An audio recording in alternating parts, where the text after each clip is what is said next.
The rapid hammering at the front door startled Tabitha Hayes from her morning chores, sending a shiver of dread through her slender frame. Something about that impatient pounding spoke of trouble, the kind that had become all too familiar since her mother's passing 3 years prior. "Coming," she called, wiping flour-dusted hands on her apron before opening the door to reveal Sheriff Wilson, his weathered face grim beneath the brim of his hat. "Miss Hayes," he nodded, removing his hat. "I'm afraid there's a situation down at the Silver Dollar. Your father—" Tabitha's heart sank. It was 1876 in Alamosa, Colorado, and Thomas Hayes' gambling debts had become as predictable as the sunrise. But this time, the sheriff's expression told her something was different. "How much does he owe?" she asked quietly, already calculating what household items might fetch enough to cover another of her father's debts. Sheriff Wilson shifted uncomfortably. "It's not just money this time, Miss Hayes. Mr. Blackwater is threatening to press charges. Your father, he tried to cheat at cards. Got caught red-handed." Tabitha closed her eyes briefly. At 22, she'd spent the last several years covering for her father's weaknesses, his drinking, his gambling, his schemes that never amounted to anything but more debt.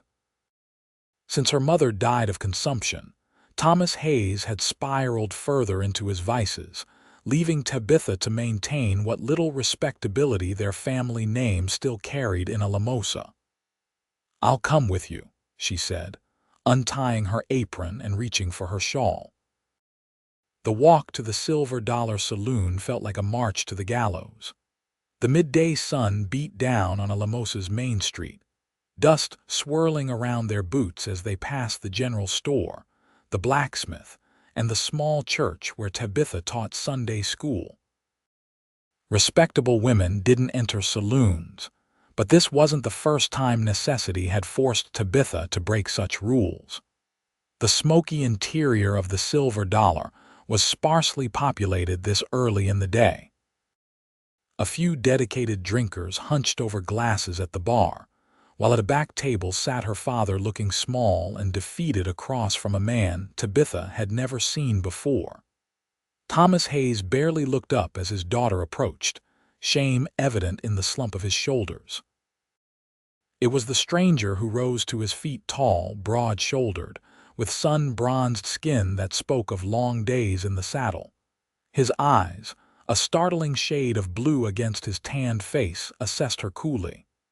"Miss Hayes, I presume," he said, his voice carrying a slight Texas drawl. "Lucas Daniels." He didn't offer his hand, instead gesturing toward the empty chair beside her father. "Mr. Daniels," she nodded, remaining standing. "I understand my father has caused some trouble." "Trouble?" The man named Blackwater spoke up from where he leaned against the bar. "That's putting it mildly. Your daddy tried to slip an ace from his sleeve. In my establishment, that's worth jail time." Tabitha glanced at her father, who still hadn't met her eye. "Whatever he owes, I'll find a way to pay it." A humorless laugh escaped Blackwater. "It's beyond that now, girl. Your father owes me $500. Money he doesn't have and you couldn't scrape together if you sold everything you own." The sum made Tabitha's knees weak. $500 might as well have been 5,000. Their small house and the few acres it sat on weren't worth half that amount. "There has to be some arrangement," she began. "There is," Blackwater interrupted. "Your father has already made it." He nodded toward Lucas Daniels, who remained impassive. Thomas Hayes finally spoke, his voice barely above a whisper. "I'm sorry, Tabby, I didn't see another way." Cold dread washed over her. "What have you done?" "Mr. Daniels has agreed to take on your father's debt," Sheriff Wilson explained quietly. "In exchange for, well, in exchange for you," Lucas Daniels finished, those blue eyes revealing nothing of his thoughts. Tabitha felt as though the floor had dropped away beneath her feet. "Me? What do you mean?" "It means," Blackwater said with ugly satisfaction, that your father has sold you to cover his debts. Mr. Daniels here will take you as his wife, or housekeeper, or whatever he pleases. The room spun around her. Marriage to a stranger, or something worse. Tabitha looked to her father, praying for him to deny it, to stand up and say it was all a terrible misunderstanding. But Thomas Hayes only stared at the worn tabletop, defeat written in every line of his body. "This can't be legal," she whispered. "It's legal enough," the sheriff said uncomfortably. "Your father signed papers transferring your guardianship to Mr. Daniels in exchange for the debt being cleared. You're of age, but as an unmarried woman living under your father's roof." He trailed off. Tabitha's thoughts raced. She could run, but to where? With what money? No respectable establishment would hire a woman who had fled a legal arrangement, however barbaric it seemed. Lucas Daniels cleared his throat. "If I might have a word with Miss Hayes, alone," Blackwater shrugged. "Take the back office. But don't be long. I want this settled today." Daniels gestured toward a door at the rear of the saloon. Tabitha hesitated, looking at her father one last time, but he remained hunched in miserable silence. With her head held high despite the trembling in her limbs, she followed the tall cowboy. The small office was cluttered with ledgers and bottles, the single window casting dusty light across a desk strewn with papers. Lucas Daniels closed the door and leaned against it, studying her with those unsettlingly direct blue eyes. "You should know," he said without preamble, "that I've paid Blackwater double what your father owed." Tabitha blinked in confusion. "Double? Why would you do that? To buy you a choice." He crossed his arms over his chest. "I have a ranch about 30 miles east of here. Good land, good water. I need a wife, but I won't take one against her will." "Then why agree to this arrangement at all?" A muscle tightened in his jaw. "Because I saw what Blackwater had planned for you if no one stepped in. He has connections to places in Denver where young women are sold for far worse purposes than marriage." Horror washed through her. "And my father knew this." "I don't think so. He was desperate and drunk. Blackwater took advantage." Daniels straightened. "Here's my offer. You come with me today. I'll take you to my ranch. You stay for 1 month as my housekeeper, nothing more. At the end of that month, if you want to leave, I'll give you enough money to start fresh somewhere else, if you choose to stay." He paused. "Well, we can discuss terms then." Tabitha searched his face for deceit, but found only steadiness. "Why would you do this for a stranger?" Something flickered in those blue eyes, perhaps memory, perhaps pain. "Let's just say I've seen what happens when good people have no choices left. I can afford to give you one." She took a deep breath, weighing her options, which were, in truth, no options at all. Stay in Alamosa, where her father's reputation would now taint her own, where Blackwater might still try to collect what he considered his due, or go with this stranger, this cowboy who at least spoke of choice. "I'll need to collect my things," she said finally. "I'll have the sheriff accompany you. We leave within the hour." Tabitha nodded stiffly. "And what about my father?" Lucas Daniels' expression hardened. "That's not my concern. He made his choice. He's still my father." "Then we'll send word when you're settled. But he won't be welcome at my ranch." The finality in his voice brooked no argument. Tabitha felt oddly relieved and immediately guilty for the feeling. What kind of daughter was relieved to be separated from her only remaining parent? The kind whose father had sold her to cover a gambling debt. A voice whispered in her mind. "1 month," she said, meeting his gaze directly. "And then I decide." "1 month," he agreed, opening the door. "And Miss Hayes, I'm a man of my word."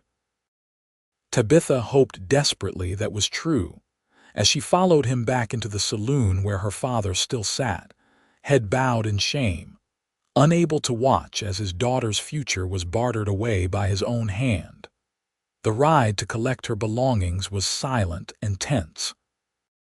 Sheriff Wilson waited outside while Tabitha hastily packed her mother's silver hairbrush, a few dresses, her Bible, and the small daguerreotype of her parents on their wedding day. She changed into her traveling dress, faded blue cotton that had seen better days, and wrapped her mother's shawl around her shoulders despite the heat. As she stepped outside, bag in hand, she noticed Lucas Daniels had brought a wagon rather than expecting her to ride horseback. A small courtesy, but it registered nonetheless. Her father was nowhere to be seen. He hadn't come home to say goodbye. "He's probably still at the saloon," Sheriff Wilson said gently, reading her thoughts. "Miss Hayes, are you sure about this?" "I could try to find another solution." "There isn't one, is there?" she interrupted, her voice steady despite the ache in her chest.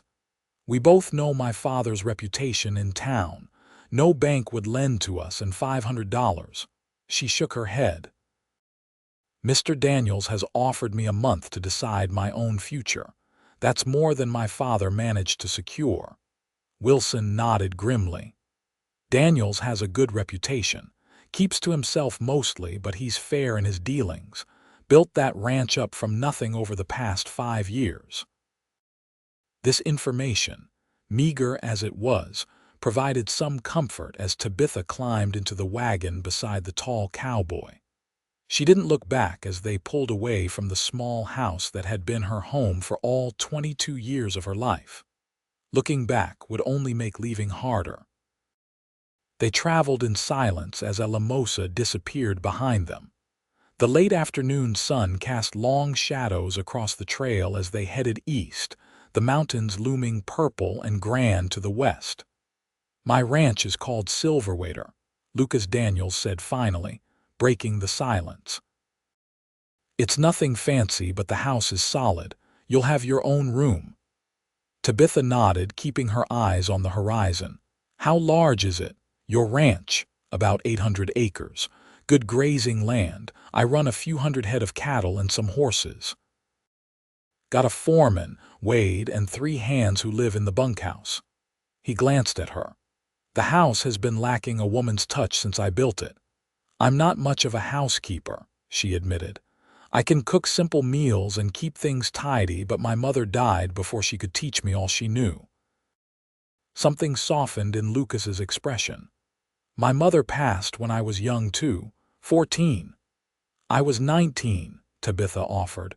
"Consumption," he nodded, eyes back on the trail. "Same." That small exchange, the recognition of a shared loss, eased something in Tabitha's chest. They weren't friends, weren't even truly acquaintances, but the knowledge that this stranger understood the particular grief of losing a mother formed the tiniest bridge between them. As the miles passed, Tabitha found herself studying her companion surreptitiously. Lucas Daniels appeared to be in his early 30s, with streaks of silver at his temples that contrasted with otherwise dark hair. His hands on the reins were strong and weathered, marked with the calluses of a man who worked his own land.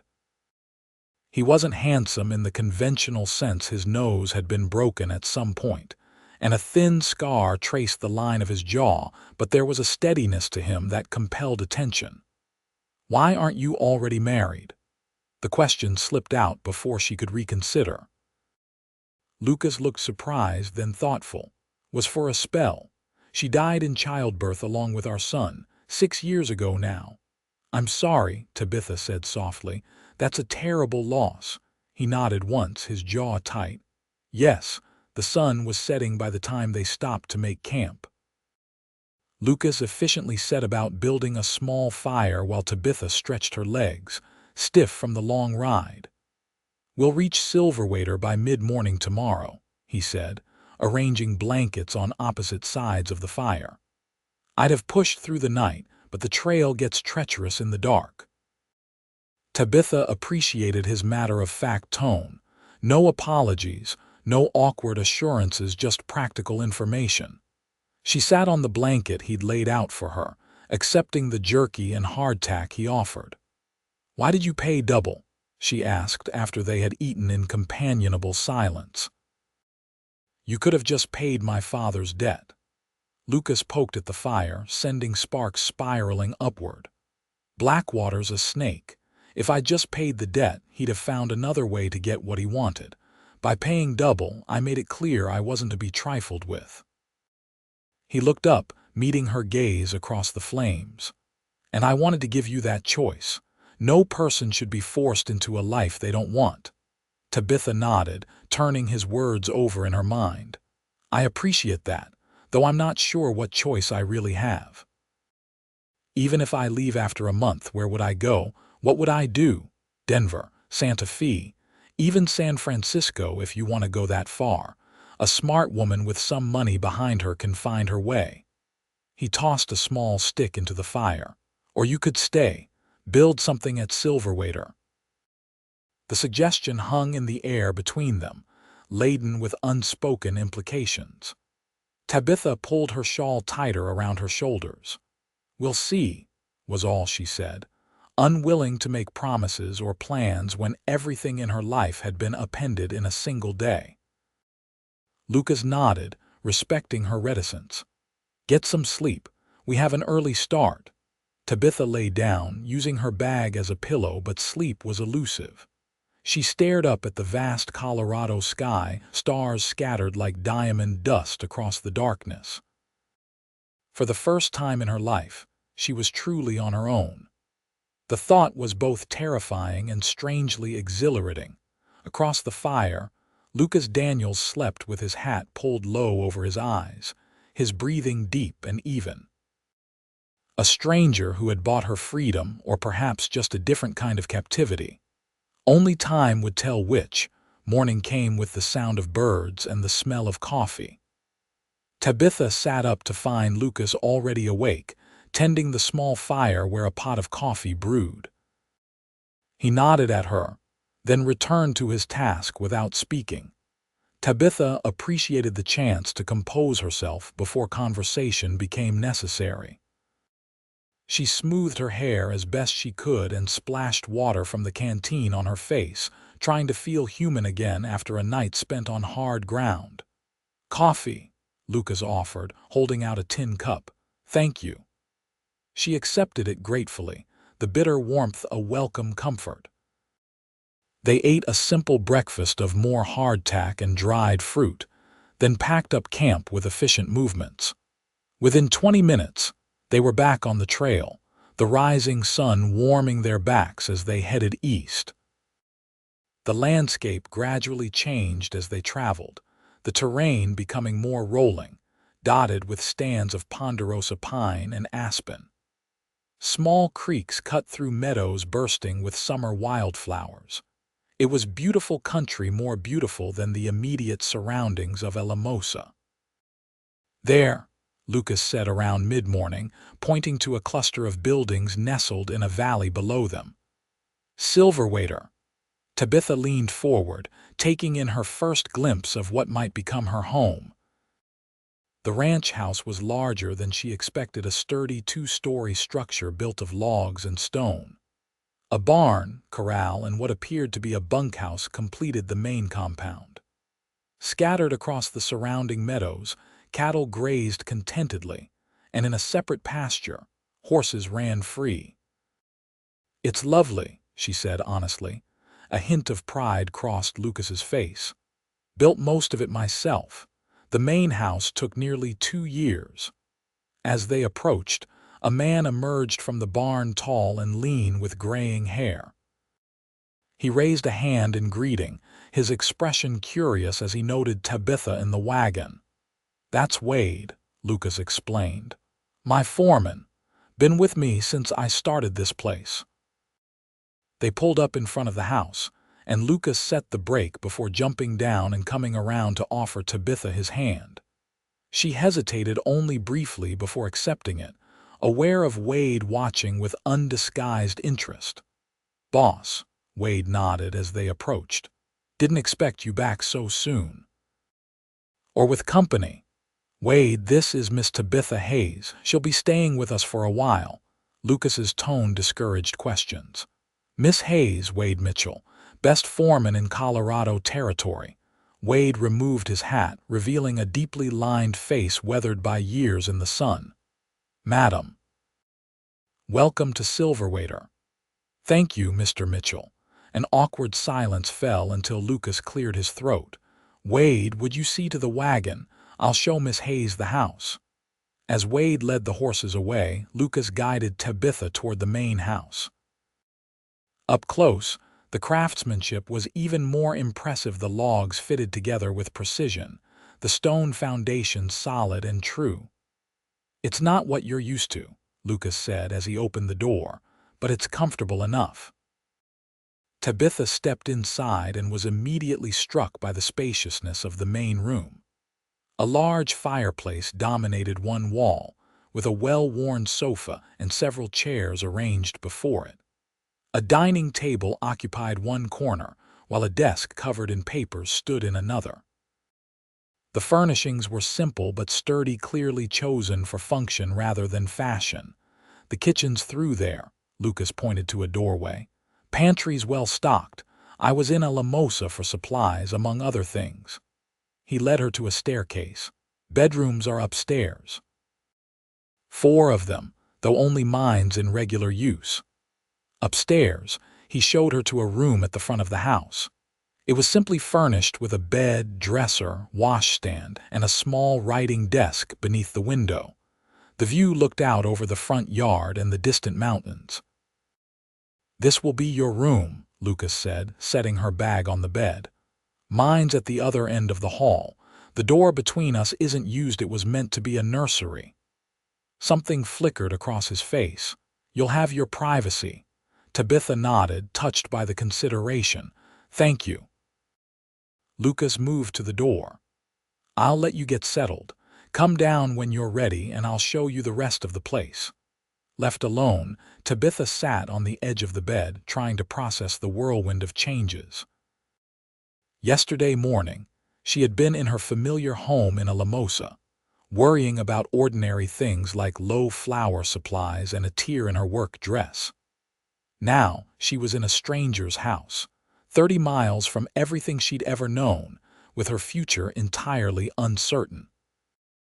She unpacked her few belongings, arranging them carefully to make the room feel less empty. Her mother's hairbrush on the dresser, the daguerreotype on the bedside table, her Bible beside it, 3 dresses hanging in the small wardrobe, the sum total of her life, condensed to these few items. When she felt composed enough, Tabitha made her way downstairs. Lucas was waiting in the main room, hat in hand. "Ready for the tour?" she nodded, and he led her through the kitchen, which was surprisingly well equipped, and then outside to show her the rest of the ranch. The barn housed several horses and milk cows. The bunkhouse, a simple but clean building, was home to 3 ranch hands, Ben, Charlie, and Diego, who tipped their hats respectfully when introduced before returning to their tasks. "We keep busy," Lucas explained as they walked. "Spring and fall are cattle drives. Summer's for maintaining the property and tending crops. Winter's the hardest, just keeping everyone alive through the snow." "And what would my role be?" Tabitha asked. "If I were to stay?" Lucas glanced at her. "For now, just keeping the house. Cooking meals for me and occasionally the men when we're working close to home. Wade's wife used to do it before she passed 2 winters ago. Since then, we've managed, but—" he gestured vaguely. "Men aren't much for the finer touches." Tabitha couldn't help but smile at the understatement. The house, while structurally impressive, clearly lacked feminine influence. Dust had accumulated on surfaces, the curtains hung unevenly, and there was a general sense of utilitarian disorder that spoke of men focused on function over form. "I can manage that," she said. "And perhaps a garden. I noticed you have good soil near the house." "There was one once," Lucas admitted. "It's gone wild since. Well, for some years now. You're welcome to try your hand at reviving it." They returned to the house, and Tabitha set about exploring the kitchen more thoroughly. The pantry was indeed well stocked with staples: flour, sugar, coffee, salt, and the like. The cold cellar beneath the kitchen held preserved meats, vegetables, and fruits. There was even a collection of spices, though many appeared untouched. "I'll prepare dinner," she offered, rolling up her sleeves. Lucas looked surprised, then grateful. "You don't have to start work today. You must be tired from the journey." "I prefer to keep busy," Tabitha replied simply. The truth was, staying active would prevent her from dwelling too much on her situation. Besides, I should earn my keep from the start. A flicker of something respect perhaps crossed Lucas's face. "As you wish. I'll be in the barn if you need anything." Left alone, Tabitha took a deep breath and surveyed her domain. The kitchen was well built but showed signs of masculine neglect. The stove needed cleaning. Counters were cluttered with items that belonged elsewhere, and everything wanted a good scrubbing. But that would come later. For now, she would focus on preparing a meal that would show her new employer she had some skills to offer. She found potatoes, onions, and carrots in the cold cellar, along with a side of bacon. In the pantry, she discovered dried beans and cornmeal. It would be a simple meal, but hardly the kind that working men would appreciate. As she worked, Tabitha found herself humming softly, an old habit that her mother had shared. The familiar rhythm of chopping vegetables and stirring pots soothed her jangled nerves. This, at least, was familiar territory. By the time Lucas returned, the kitchen was filled with savory smells. He paused in the doorway, inhaling appreciatively. "That smells better than anything that's come out of this kitchen in years." Tabitha felt a small flush of pride. "It's nothing fancy. Just bacon, beans, and cornbread. Fancy isn't necessary. Good and filling is all we ask." He glanced around the kitchen, noting the newly organized space. "You've been busy." "It helps me think," she admitted. "Should I set places for Mr. Mitchell and the others?" Lucas shook his head. "They eat at the bunkhouse most nights.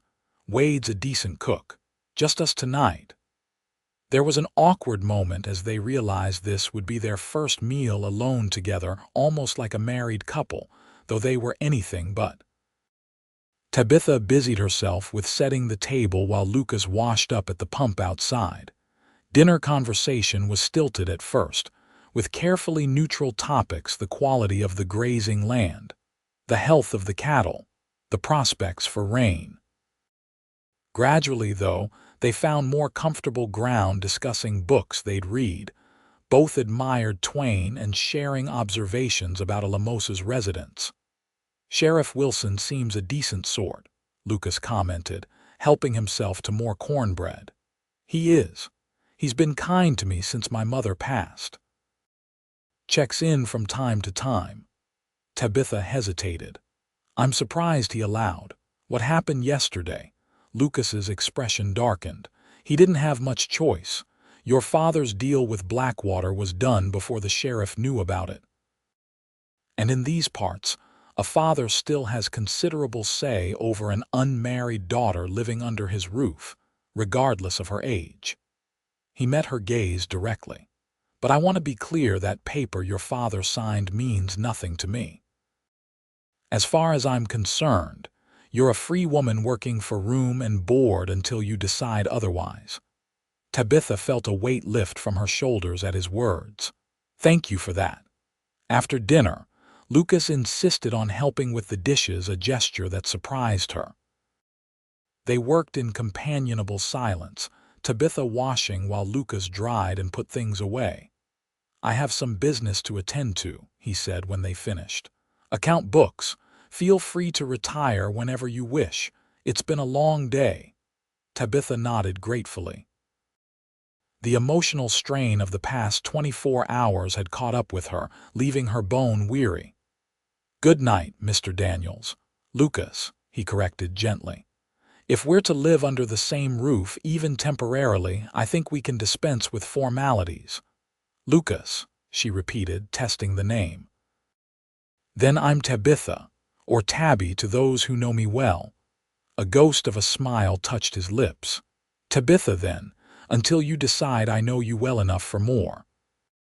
The subtle acknowledgement that getting to know each other would take time, that he wasn't presuming intimacy not yet earned, further reassured her. Tabitha climbed the stairs to her new room, changed into her nightgown, and slid between cool sheets that smelled of fresh air and lavender. Despite her exhaustion, sleep was elusive. The events of the day replayed in her mind: her father's shame, Blackwater's cruel satisfaction, the long journey with a stranger who now slept under the same roof. What kind of man was Lucas Daniels, truly? One who rescued a woman from an impossible situation out of the goodness of his heart? Or one with ulterior motives yet to be revealed? Sheriff Wilson had vouched for his character, and Lucas's actions thus far had been nothing but respectful. Still, caution seemed prudent. Tabitha had 1 month to determine what kind of future she might build here, or if she needed to build it elsewhere. With that thought, she finally drifted into an exhausted sleep, the strange sounds of Silverwater Ranch gradually becoming a distant lullaby. The first week at Silverwater established a pattern that brought unexpected comfort to Tabitha's disrupted life.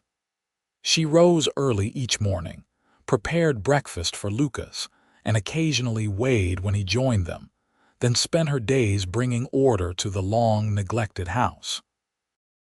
Lucas was often gone from dawn until dusk, working with the cattle or mending fences on the far reaches of the property. Their interactions were limited to breakfast and dinner, with occasional brief encounters when he returned for supplies or to check on things midday. These moments, though brief, began to form a picture of the man who had bought her freedom. Lucas Daniels was fair-minded with his workers, generous with praise when earned, and quick to shoulder the hardest tasks himself.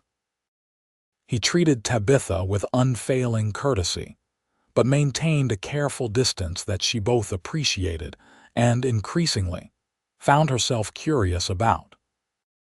By the end of the first week, the main floor of the house had been thoroughly cleaned, curtains washed and rehung, furniture polished, and rugs beaten. Tabitha had discovered a cedar chest in one of the unused bedrooms containing linens and quilts that now brightened the living spaces.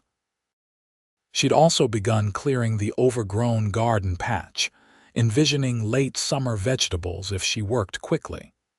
It was there Lucas found her on the 8th day, kneeling in the dirt, sweat dampening her collar as she wrestled with stubborn weeds. "You'll work yourself to exhaustion in this heat," he commented, appearing beside her with a dipper of cool water from the well. Tabitha accepted it gratefully. "I'm stronger than I look. I've noticed." There was a note of approval in his voice. "The house hasn't looked this good since." He trailed off, and Tabitha knew he was thinking of his late wife. "Tell me about her," she said impulsively. "Your wife." Lucas's expression shuddered briefly before he sighed and sat on a nearby stump. "Her name was Mary. We married young. I was 20, she was 18. She came west with me from Missouri when I got the idea to start a ranch." He stared at the distant mountains. "She was sweet-tempered, good with numbers, kept all the accounts, loved music, though neither of us could play worth a damn." The fondness in his voice was tinged with old grief. Tabitha waited, sensing there was more he needed to say. "We tried for children for years. Nothing came of it until the 6th year of our marriage, when she finally got with child." He shook his head. "She was so happy, we both were, but there were complications. The doctor from town couldn't get here in time." His jaw tightened. "I buried them both on that hill." He nodded toward a small rise where 2 markers were visible against the sky. "I'm sorry," Tabitha said softly. "Truly." Lucas nodded, seeming to come back from a distant place. "Life goes on." "Has to." He looked at her directly. "What about you? No young man courting you in a limosa." Tabitha brushed dirt from her hands. "There was someone once, James Turner. We were." Close for a time. But after my mother died and my father's troubles increased, James's parents discouraged the match. They didn't want their son tied to a family with. She hesitated. With a gambling drunkard for a patriarch, Lucas finished bluntly. Yes. Tabitha sighed. James wasn't strong enough to defy them. Perhaps it's for the best. I needed someone who would stand by me through difficult times. Lucas studied her for a long moment. Your father did you no favors. No, she agreed quietly. But he wasn't always as he is now. Grief changed him. Not for the better, but I understand how it can alter a person. A look of respect crossed Lucas's face. You're remarkably charitable toward a man who sold you to cover his debts. He's still my father, and I believe he thought he was doing the best he could in an impossible situation. She straightened her shoulders. Besides, his poor choice led me here, which, so far, has been a considerable improvement over my prospects in a limosa. A smile tugged at the corner of Lucas's mouth. High praise indeed. Their eyes met, and for a moment, something warm and unexpected passed between them. Tabitha looked away first, suddenly conscious of her disheveled appearance and dirt-streaked hands. I should finish this section before dinner, she said, returning to her weeding. Lucas stood. I'll send Diego to help you tomorrow. He has a way with growing things learned from his grandmother in New Mexico. The offer surprised her. That's not necessary, I can manage. It's not a reflection on your capabilities, Lucas said, understanding her pride. Just good sense. This garden will feed all of us if it's properly tended. That makes it ranch business. Put that way, Tabitha could accept the help without feeling it diminished her independence. Thank you. With a nod, Lucas left her to her task. Tabitha watched him walk toward the barn, his stride long and purposeful.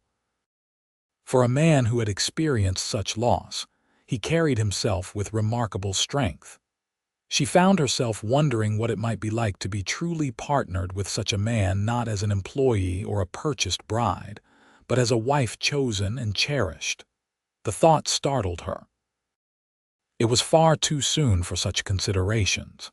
She had barely known Lucas Daniels for a week, and despite his honorable behavior thus far, she still had no certainty about her future at Silverwater. Yet as the days passed, Tabitha found herself watching Lucas with increasing interest. She noticed how the ranch hands respected him without fear, how gently he treated the horses, how he always asked about her day at dinner as though her work in the house was as important as his with the cattle. Small gestures accumulated, fresh wildflowers appearing on the kitchen table after he'd ridden the north pasture, a wooden shelf installed in her bedroom without her having to ask, a book of poetry left casually on the sofa that she later discovered had been ordered from Denver specifically with her in mind. 2 weeks into her stay, a thunderstorm rolled over the ranch, bringing much-needed rain but also sending one of the new colts into a panic.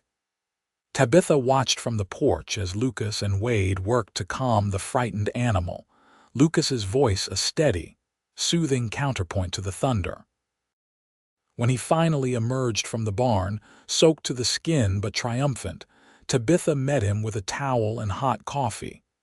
You have a gift with them, she observed as he dried his hair. Animals respond to confidence and kindness, he replied simply, much like people. Their eyes met again, and this time, neither looked away immediately. Something was growing between them, a cautious but undeniable attraction that went beyond mere gratitude on her part or proprietary interest on his.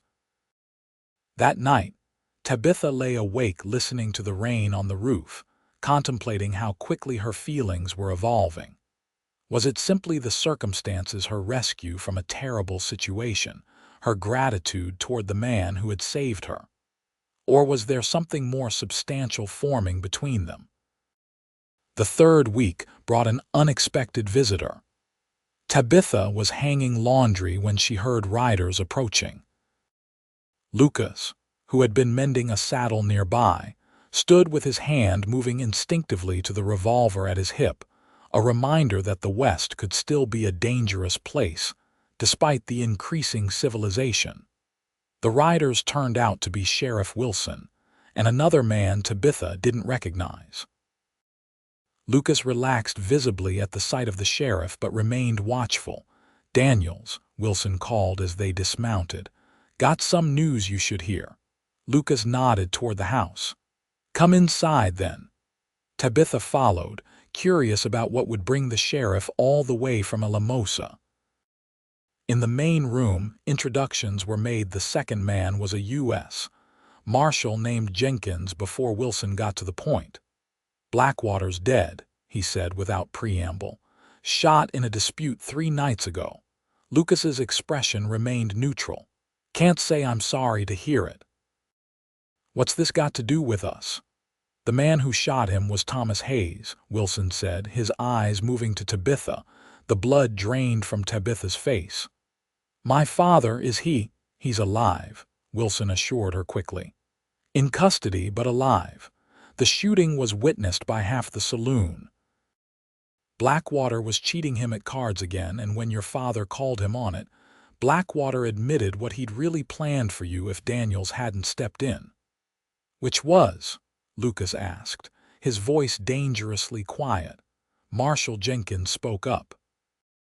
"Blackwater had arrangements with certain establishments in Denver. Young women, sold to pay family debts, end up working in conditions you wouldn't wish on your worst enemy. He's been operating this scheme for years across 3 territories." Tabitha felt sick. Lucas moved closer to her, his solid presence offering silent support. "What happens to my father now?" she asked.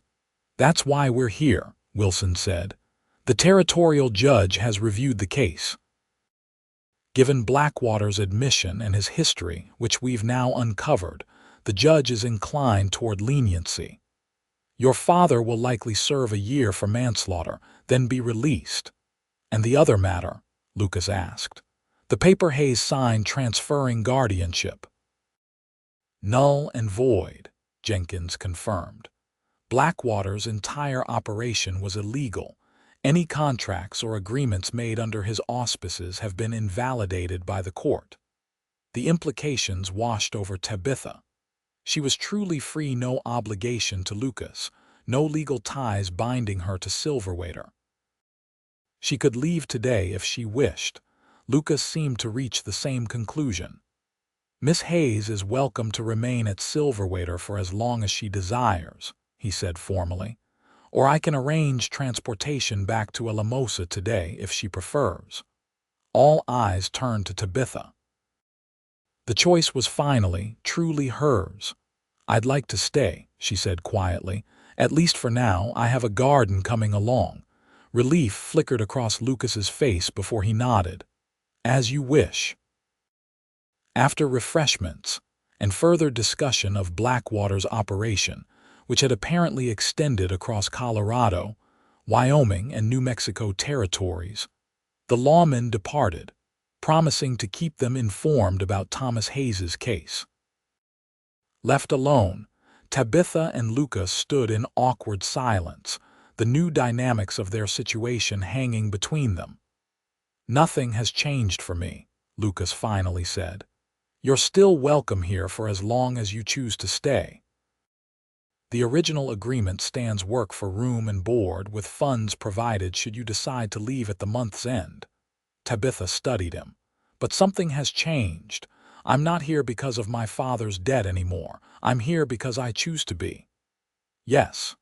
Lucas met her gaze steadily. "And that matters a great deal to me." The simple statement carried significant weight. Tabitha realized that Lucas had been constrained by the circumstances of her arrival, unwilling to press his advantages or reveal too much of his growing feelings while she remained obligated to him. "It matters to me too," she admitted. Something shifted between them in that moment, a door opening to possibilities that neither had allowed themselves to fully consider before. The days that followed had a different quality. The careful distance Lucas had maintained began to dissolve.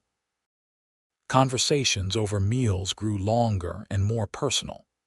He began inviting her to ride out with him to see different parts of the ranch, the hidden pond on the north boundary, the stand of aspens that blazed gold even in summer, the high meadow where wildflowers grew in extravagant profusion. During these rides, Tabitha learned more about Lucas's dreams for Silverwater, the breeding program he hoped would produce horses known throughout the territory, the improvements to the cattle stock he was gradually implementing, his plans to build a proper schoolhouse once there were enough children in the area to warrant it. "You think far ahead," she observed during one such conversation. "A man builds for the future," Lucas replied, "even when he's not certain what that future holds." 3 days before her month at Silverwater was set to conclude, Lucas suggested an evening ride. They set out as the sun began its descent, the air cooling pleasantly after a warm day. He led her to a spot she hadn't seen before, a small clearing atop a gentle rise that offered views in all directions. "This is beautiful," Tabitha breathed, taking in the panorama of ranch, valley, and distant mountains gilded by the setting sun. "I come here to think," Lucas said, helping her from her horse, "to remember why I started all this." They stood side by side, watching the changing light transform the landscape. Tabitha was acutely aware of Lucas beside her, his steady presence, the clean scent of soap and leather that she'd come to associate with him, the way his hand occasionally brushed hers as if by accident. "Your month is nearly up," he said finally, his voice low. Tabitha nodded, her heart suddenly racing. "Yes. Have you decided what you'll do?" She turned to face him. "I think you know I have." Lucas's blue eyes searched hers. "I need to hear it, Tabitha, I won't assume." Taking a deep breath, she put into words what her heart had known for days. "I want to stay at Silverwater, not just as your housekeeper or employee. I want—" She faltered, then continued with renewed determination. "I want to build something here with you." The relief and joy that transformed Lucas's face made her breath catch. He stepped closer, his hands coming to rest lightly on her shoulders. "I've wanted to ask you to stay from almost the moment you started bringing this place back to life," he admitted. "But I needed to know it would be your choice, that you weren't staying out of obligation or lack of options." "It's my choice," she assured him, "one I make gladly." His hands moved to cup her face with infinite gentleness. "I'm falling in love with you, Tabitha Hayes. I think I started the day you faced down Blackwater with your head high and your spirit unbroken." Tears blurred her vision. "And I with you, not because you rescued me, but because of who you are every day since, honorable, kind, strong." When his lips met hers, Tabitha felt as though everything in her life had been leading to this moment, every hardship and disappointment necessary steps on the path that brought her to Lucas Daniels and Silverwater Ranch. The kiss deepened, tender yet passionate, a promise of the future they might build together. When they finally parted, Lucas rested his forehead against hers. "Marry me," he whispered. "Not because of papers signed or debts paid, but because we choose each other freely." "Yes," Tabitha answered without hesitation. "Yes." The ride back to the ranch was filled with plans and possibilities, hands reaching for each other, smiles exchanged in the gathering dusk. As Silverwater came into view, Tabitha saw it with new eyes, not as a temporary haven but as home. Word of their engagement spread quickly. Wade offered gruff congratulations while his eyes twinkled with approval. Diego presented them with a hand-carved wooden box to hold special treasures. Ben and Charlie competed to see who could offer the most outlandish wedding gift, finally settling on building a proper garden gate together. They were married 3 weeks later by the circuit preacher who happened through the area. The ceremony took place in the main room of the ranch house. decorated with wildflowers from the high meadow. Tabitha wore a new dress of blue calico ordered from Denver, with her mother's cameo at her throat. Lucas stood tall and proud in his best shirt, his eyes never leaving hers as they spoke their vows. Sheriff Wilson attended, bringing news that Thomas Hayes would be released in 9 months with good behavior. Tabitha had written to her father, explaining her choice to remain at Silverwater and marry Lucas. His reply had been brief but heartfelt, an apology for his failings and a blessing for her future. The celebration afterward was simple but joyous: good food, music from Diego's guitar, dancing under the stars. As evening deepened, Lucas led his bride upstairs to the room that would now be theirs together, the master bedroom at the end of the hall, freshly prepared with new curtains Tabitha had sewn, and a wedding quilt sent by a neighboring rancher's wife. Their coming together that night was tender and passionate, a union of bodies that matched the union of their hearts and lives. Afterward, lying in her husband's arms, Tabitha marveled at the journey that had brought her here from the desperate day in Alamosa when her father had sold her to cover his debts, to this moment of complete belonging. "What are you thinking?" Lucas asked, his fingers tracing patterns on her bare shoulder. "That's sometimes what looks like the worst day of your life can lead to the best," she answered honestly. "If you told me a month ago that I'd be here now, happier than I've ever been." Lucas kissed her forehead. "Life has a way of surprising us. I came to Alamosa for supplies and found the other half of my soul instead." "You think?" Tabitha hesitated. "Do you think Mary would approve of us, of me being here?" Lucas was quiet for a long moment. "Yes," he finally said. "She wouldn't have wanted Silverwater or me to remain frozen in grief. Mary believed in life, in building and growing. She would like you, Tabitha. She would be glad the house is filled with music and good cooking again, that the garden is thriving." Tabitha nestled closer to him, comforted by his words. "Then I'll try to honor her memory by making this the home she would have wanted it to be." "You already have," Lucas assured her. "From the moment you arrived, in the months that followed, Silverwater flourished under their joint care. The garden yielded a bounty that kept their cellar full for winter. Lucas's breeding program began to show promising results, with several of his horses fetching excellent prices at the territorial fair. Tabitha started a small poultry operation that quickly became known for the quality of its eggs and meat.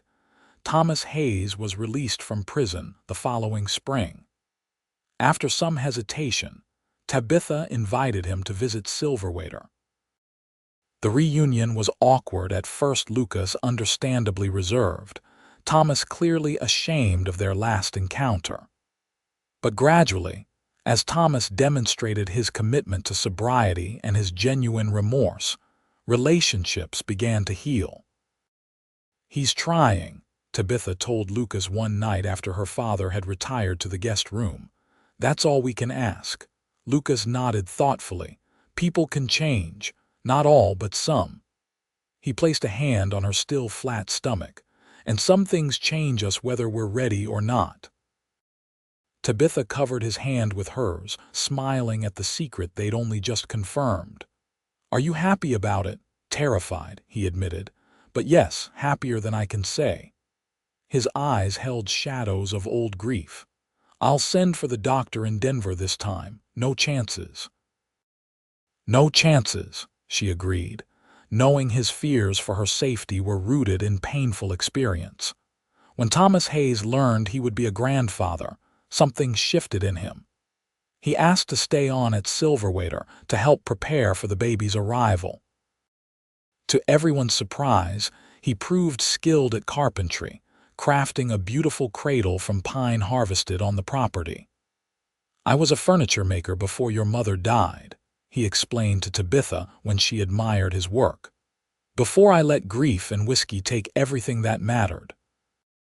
The nursery, the room that had stood empty between Lucas and Tabitha's bedrooms, was transformed with fresh paint, curtains sewn by Tabitha, and the new cradle. Thomas built shelves for toys and books, while Lucas installed a rocking chair by the window. As Tabitha's pregnancy progressed, the ranch adapted to accommodate her changing capabilities. Wade's new wife, Sarah, a widow from a neighboring property, helped with the heavier household tasks. Diego took charge of the garden, teaching Tabitha about traditional remedies for morning sickness and swollen ankles. Lucas became both more protective and more demonstrative of his love, unwilling to let Tabitha doubt for a moment how cherished she was. Each night, he would read aloud to their unborn child everything from Shakespeare to cattle breeding manuals, insisting that a well-rounded education should start early. The baby, a boy they named William Thomas Daniels, arrived in the early hours of a spring morning in 1878, with both a doctor from Denver and a midwife from the nearby town in attendance. The birth was difficult but uncomplicated, and when Lucas first held his son, the mixture of joy and relief on his face moved everyone in the room. "He's perfect," Lucas whispered, placing the swaddled infant in Tabitha's arms, like his mother. Thomas Hayes, waiting anxiously downstairs, wept openly when introduced to his grandson. "You've built something fine here," he told Lucas, extending his hand. "Finer than I ever managed." Lucas clasped his father-in-law's hand firmly. "We all built it, each in our way." As William grew from infant to toddler, Silverwater continued to prosper. The ranch expanded as Lucas purchased adjoining land. Tabitha started a small school for William and the children of the expanding ranch staff, meeting 3 days a week in a converted storehouse until the promised schoolhouse could be built. Thomas Hayes remained sober, becoming an indispensable part of ranch operations and a devoted grandfather.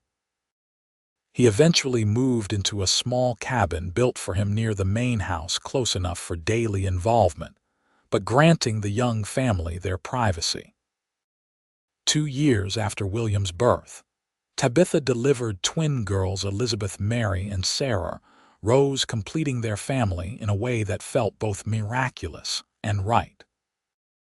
Lucas, who had once feared he might never know the joy of fatherhood, found himself surrounded by children's laughter and the sweet chaos of family life. On the 5th anniversary of their wedding, Lucas took Tabitha back to the clearing where he had proposed. They picnicked as their children played nearby, supervised by a doting Thomas. "You ever regret it?" Lucas asked, watching her face in the golden afternoon light. "Staying at Silverwater, marrying a man you barely knew," Tabitha smiled, taking his weathered hand in hers. "I knew enough. I knew you were honorable when you paid double and gave me a choice. I knew you were kind when you respected that choice, and I've learned something new to love about you every day since. Even when I track mud across your clean floors. Even then," she laughed. Though perhaps a little less on those days, Lucas grew serious. "When I rode into a Lamosa that day, I never imagined how completely my life would change. I was existing, not living. You brought Silverwater and me back to life, Tabitha." "We brought each other back," she corrected gently. "From grief, from uncertainty, from lives half-lived." He nodded, acknowledging the truth of her words. "From the moment your father sold you to cover his debts and I paid double to give you a choice." "The best choice I ever made," Tabitha finished, leaning forward to kiss her husband as their children's laughter echoed across the land they all called home. Years would pass. Silverwater would grow into one of the most prosperous ranches in Colorado. The children would grow tall and strong, each finding their own path while remaining connected to the land and the legacy their parents had built. Thomas Hayes would live to see his grandchildren reach adulthood, finding redemption in their love and forgiveness. And through it all, Lucas and Tabitha Daniels would face each challenge and celebrate each joy together, partners in the truest sense, bound not by a desperate bargain made in a saloon, but by a love freely chosen and nurtured through the changing seasons of their shared life. What had begun as a transaction, a father selling his daughter to cover his debts, a cowboy paying double and offering a choice, had transformed into something neither could have imagined that fateful day in a limosa. It had become a love story written across the rolling hills and open skies of Silverwater Ranch, a testament to the power of choice, second chances, and hearts brave enough to begin again.